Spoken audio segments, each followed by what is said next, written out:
شروع کرتے ہیں اللہ کے بابرکت نام سے جو بڑا مہربان اور نہایت رحم والا ہے۔ تمام تعریفیں میرے اللہ رب العزت کے لیے ہیں۔ خوفناک کہانیوں کے معزز ناظرین کو میری طرف سے السلام علیکم۔ امید کرتی ہوں آپ سب لوگ خیریت سے ہوں گے، جہاں ہوں گے خوش ہوں گے، اور میرے چینل کی خوفناک کہانیوں کو سردی کے اس موسم میں بہت انجوائے کر رہے ہوں گے۔ آج آپ لوگوں کے لیے بہت ڈراؤنی کہانیاں لائی ہوں جنہیں آپ لوگ بہت پسند کریں گے۔ سلسلہ شروع کرتے ہیں آج کی پہلی خوفناک کہانی کا۔ برفانی رات تھی۔ اس رات بہت زیادہ برف باری ہو رہی تھی۔ میرے گھر کے پچھلے صحن میں بھی بہت زیادہ برف جم چکی تھی۔ میری آنکھ کھلی تو 2-2:30 بجے کا ٹائم تھا۔ میں کچن میں گئی اپنے بیٹے کے لیے دودھ بنانے کے لیے، تو مجھے پچھلے صحن سے کچھ عجیب سی آوازیں آنے لگیں۔ ان آوازوں کو سن کر میں تھوڑی سی پریشان ہوئی کہ باہر آواز کیسی آ رہی ہے۔ جو ہی میں باہر صحن میں نکلی تو جو منظر میں نے دیکھا وہ بہت زیادہ بھیانک تھا۔ میں نے ایک کالے سیاہ چہرے والی عورت کو دیوار کے پاس کھڑے دیکھا۔ میں صرف ابھی 2 قدم اٹھا کر باہر ہی گئی تھی، جو ہی میں نے اسے دیکھا میں وہیں پر واپس ہو گئی اور دروازہ بند کر لیا۔ میرا نام عائشہ ہے اور ہم لوگ پچھلے 4 سال سے کوئٹہ میں ہیں۔ میرے ہسبینڈ کی ٹرانسفر اسلام آباد سے کوئٹہ میں ہو گئی تو ہمیں وہاں پر جانا پڑا۔ میری ایک بیٹی اور ایک بیٹا ہے۔ میں نے پہلی بار زندگی میں اتنا سخت سردی کا موسم دیکھا جب ہم لوگ کوئٹہ شفٹ ہوئے۔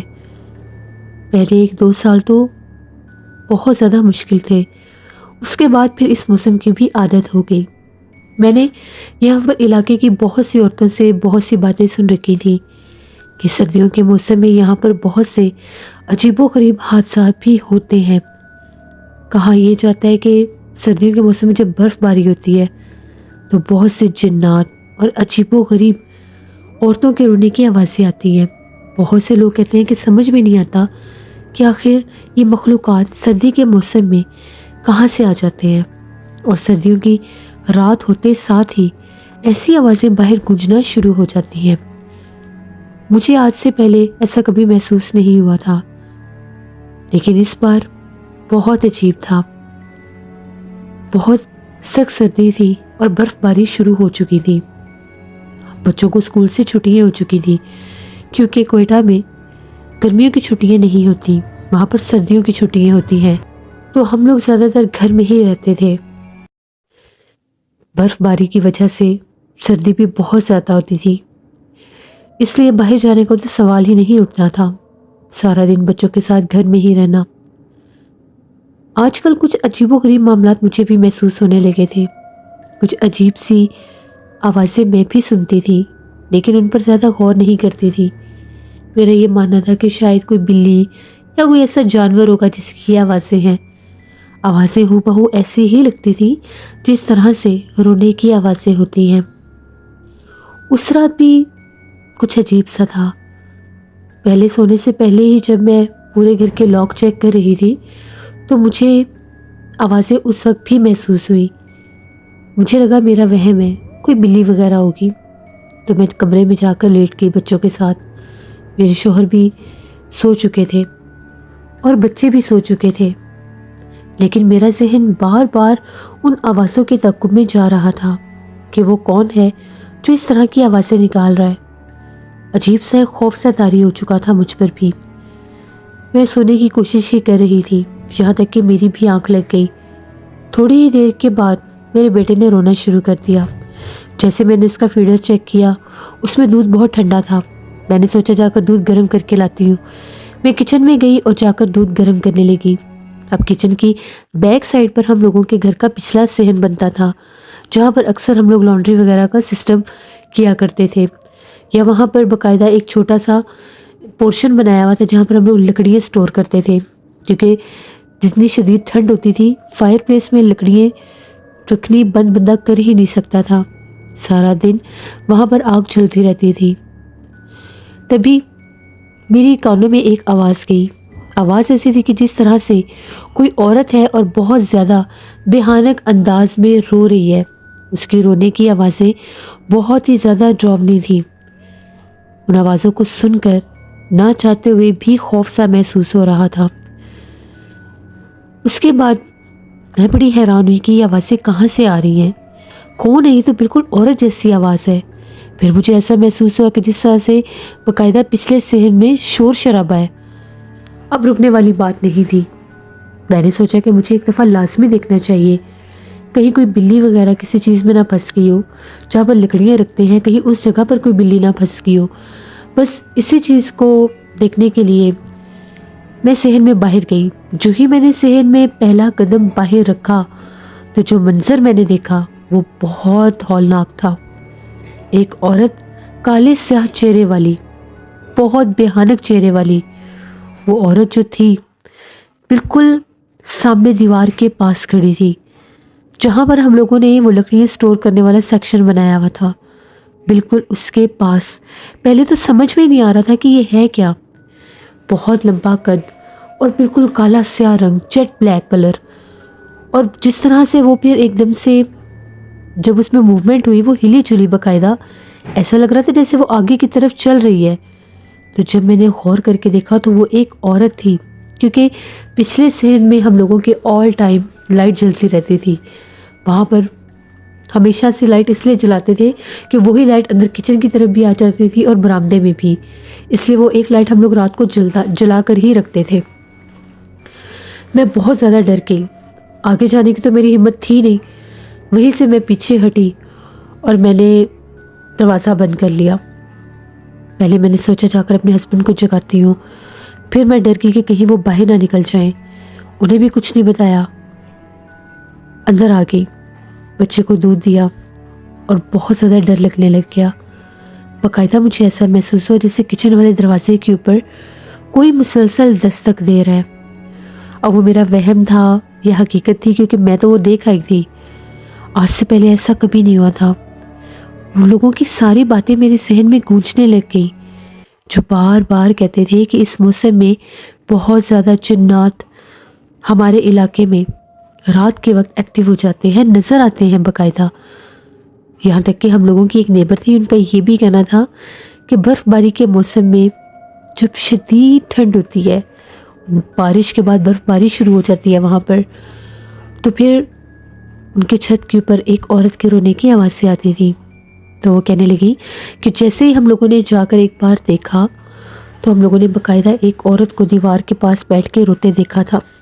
اس کے بعد ان کی بیٹی تھی ایک، وہ بہت عرصہ بیمار رہی تھی، تو ایک عامل کے پاس وہ گئے تھے، تو عامل نے یہ کہا تھا کہ یہ چڑیل آفت ہے، یہاں پر بالکل بھی رات کے وقت آپ نے اوپر نہیں جانا، اگر اوپر جائیں گے تو آپ کے گھر کی جو بچی ہے اس پر وہ بسیرا کر لے گی اور اس کو نقصان بھی دے سکتی ہے۔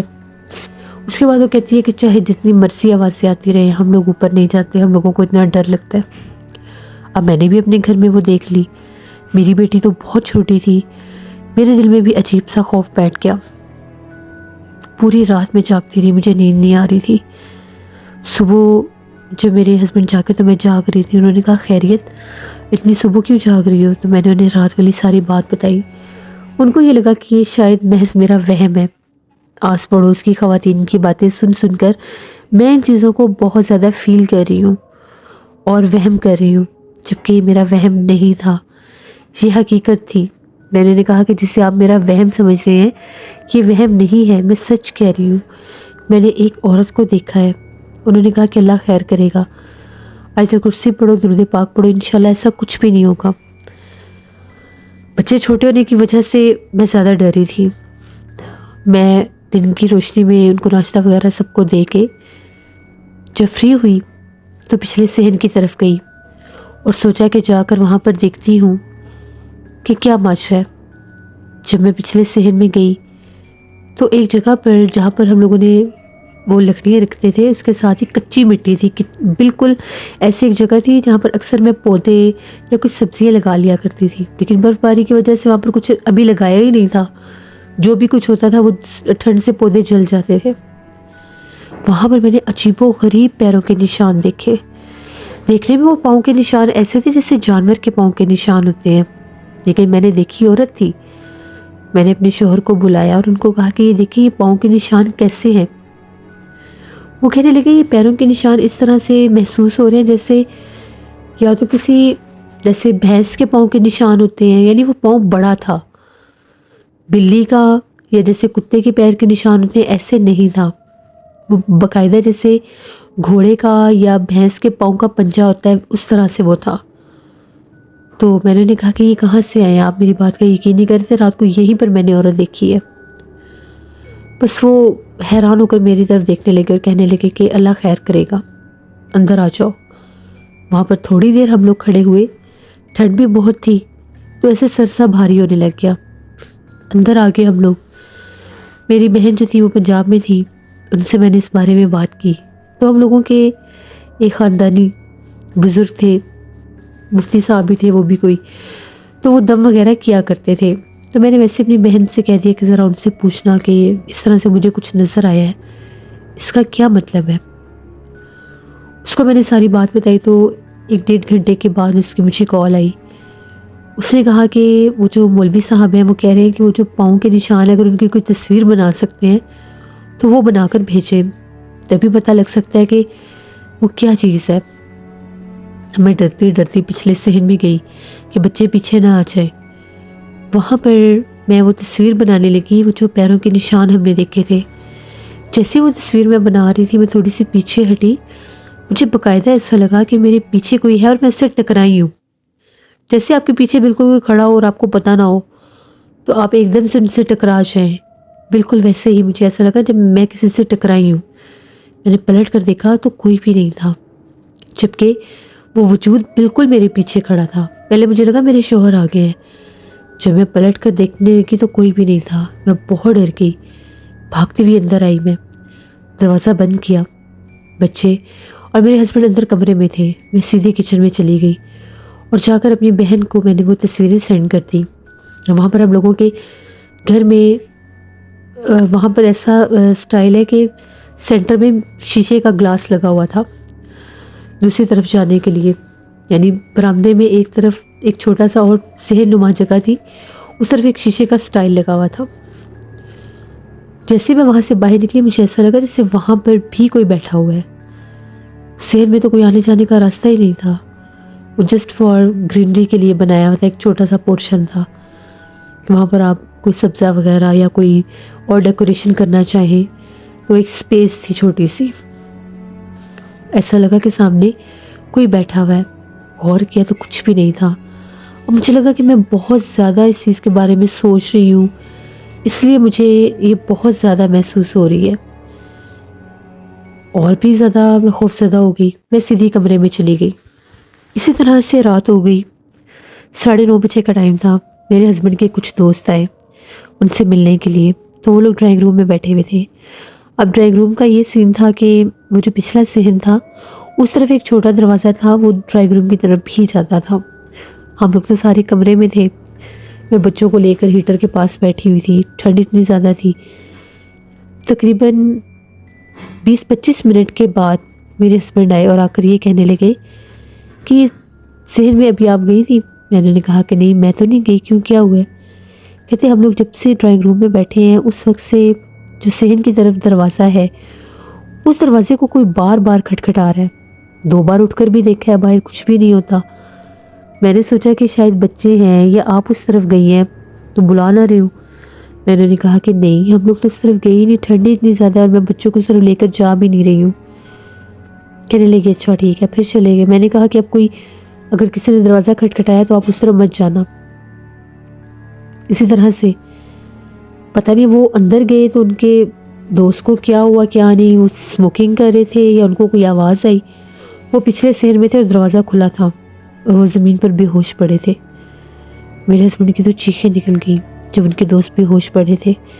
بڑی مشکل سے انہوں نے ان کو اٹھایا، ڈرائنگ روم میں کیا، پانی کے چھینٹے منہ پر مارے تو انہیں ہوش آیا، کہنے لگے کہ مجھے جلدی سے میرے گھر چھوڑو۔ جب میرے ہسبینڈ نے ان سے پوچھا کہ کیا ہوا ہے آپ کو تو ان کا یہ کہنا تھا کہ میں ڈرائنگ روم میں بیٹھا تھا تبھی ایک دم سے دروازے پر دستک شروع ہو گئی۔ جو ہی میں نے دروازہ کھولا تو بالکل سامنے کونے میں ایک عورت کھڑی تھی، اس کی صرف کمر تھی۔ تو میں پوچھنے لگا کہ کون ہے وہاں پر، تو ایک دم سے وہ عورت باقاعدہ میری طرف پلٹی بھی ہے. اس کا چہرہ اتنا خوفناک تھا، اتنا بھیانک چہرہ تھا کالے رنگ کا، اور اسی ٹائم مجھے پیچھے سے ڈرائنگ روم سے کسی نے بہت زور سے دھکا بھی جیسے دیا. اس کے بعد مجھے کچھ یاد نہیں ہے. یہاں پر تو کوئی معاملہ گڑبڑ لگ رہا ہے مجھے. وہ گھر چلا گیا، میں اس کے ساتھ گیا، اس کو چھوڑ کر، میرے ہسبینڈ اس کے ساتھ گئے، اس کو چھوڑ کر آئے ساری باتیں سن کر. اب بہت زیادہ پریشانی بن گئی کہ کیا کریں. اتنے میں جو میری بہن ہے اس کا بھی فون آ گیا، جس کو میں نے پاؤں کے نشان بھیجے تھے. اس نے یہ کہا کہ مفتی صاحب یہ کہہ رہے ہیں کہ یہ جنات کے چڑیل آفت کے پیروں کے نشان ہیں. اگر اب دوبارہ ان کو کوئی آواز باہر آئے، کوئی کھڑا ہوا نظر آئے، تو بالکل بھی اس طرف نہیں جانا، کیونکہ اگر وہ ایک دفعہ ان کے اوپر حاوی ہوگی، حملہ آور ہوگی، تو ان کو جانی نقصان بھی دے دے گی، کیونکہ وہ مخلوق اس وقت ان کے گھر میں موجود ہے. پھر میں نے جب ان کو جگہ بتائی، جو جگہ تھی کوئٹہ اور جس جگہ پر ہم رہتے تھے، تو ان کا یہ کہنا تھا کہ وہاں پر یہ مخلوقات اس موسم میں بہت زیادہ ہوتی ہیں، پہاڑوں سے آتی ہیں، یا جو بھی معاملات ہیں، یہ جگہ ویران بہت زیادہ ہو جاتی ہے. تو ابھی بھی ہم لوگ گھبرا کے بہت زیادہ کہ ہم لوگ کیا کریں. انہوں نے کہا کہ بس آپ لوگوں نے باہر نہیں جانا، گھر میں آتے کرسی کا حصار رکھیں. پھر ہم لوگوں نے ایسا ہی کیا. لیکن وہ رات، جس رات میں نے اسے دیکھا، میں کبھی بھی نہیں بھلا سکتی. اس کے بعد بھی بہت عرصہ آوازیں آتی رہی، لیکن ہم لوگ باہر جاتے ہی نہیں تھے. تو میرے ہسبینڈ بھی بہت زیادہ ڈر گئے تھے. تو بڑی ہم لوگوں نے اپنی احتیاط کی، گھر کے اندر رہنا، آیت الکرسی، درود پاک پڑھتے رہنا. تب جا کر کچھ عرصے کے بعد وہ خود ہی آوازیں آنا بند ہو گئی، اور شاید وہ جگہ، وہ مخلوق وہاں سے جا چکی تھی یا جو بھی تھا. تو یہ ہم لوگوں کی زندگی کی کہانی تو اس پر فانی رات سے جو شروع ہوئی، جو میں نے آپ کے ساتھ شیئر کی. بہت شکریہ عائشہ آپ کا. اس سے یہ بات میں نے بہت سے لوگوں سے پہلے بھی سنی ہے کہ جو بھی ناردرن ایریاز ہیں، وہاں پر اکثر یہ باتیں میں نے لوگوں سے سنی ہے کہ سردیوں کے موسم میں جنات بہت زیادہ ایکٹیو ہو جاتے ہیں. ایک تو وہ سارے علاقے پہاڑی علاقے ہوتے ہیں، پھر وہاں پر جس طرح سے ٹھنڈ بھی بہت زیادہ ہوتی ہے، علاقے جلدی ویران اور سنسان ہو جاتے ہیں. تو شاید اس وجہ سے جنات لوگوں کے اوپر حاوی ہونے کی کوشش کرتے ہیں زیادہ. اللہ سے رحم مانگنا چاہیے. جن پر ایسے معاملات بیتتے ہیں یا جن پر یہ مصیبتیں آتی ہیں، صرف وہی جان سکتے ہیں. ہم لوگ تو صرف اور صرف اللہ سے رحم کی دعا ہی مانگ سکتے ہیں. یہ تھی آج کی خوفناک کہانی. اپنا فیڈ بیک مجھے ضرور دیں، آپ لوگوں کو کیسی لگی. آپ لوگ بھی اپنی خوفناک کہانی شیئر کر سکتے ہیں ڈسکرپشن باکس میں دیے گئے ای میل آئی ڈی nushinmik57@gmail.com پر. اس کے علاوہ آپ لوگ مجھے کمنٹ باکس میں بھی سٹوری شیئر کر سکتے ہیں. نانا جی کی کہانیوں میں اور پرسرار واقعات میں بھی انشاءاللہ اب ریگولر سٹوریز آئیں گی. کچھ ہم لوگ مصروف تھے جس کی وجہ سے میں ڈیلی سٹوریز نہیں دے سکی، لیکن اب انشاءاللہ ڈیلی سٹوریز آئیں گی. موسم چینج ہو رہا ہے، ٹھنڈ بڑھ رہی ہے. اپنے گھر والوں کا بہت زیادہ خیال رکھیں. انشاءاللہ کل آپ لوگوں کے ساتھ پھر ملاقات ہوگی کسی نئی خوفناک کہانی میں. جہاں رہیں خوش رہیں. Thank you for listening my stories. Stay tune. اللہ حافظ.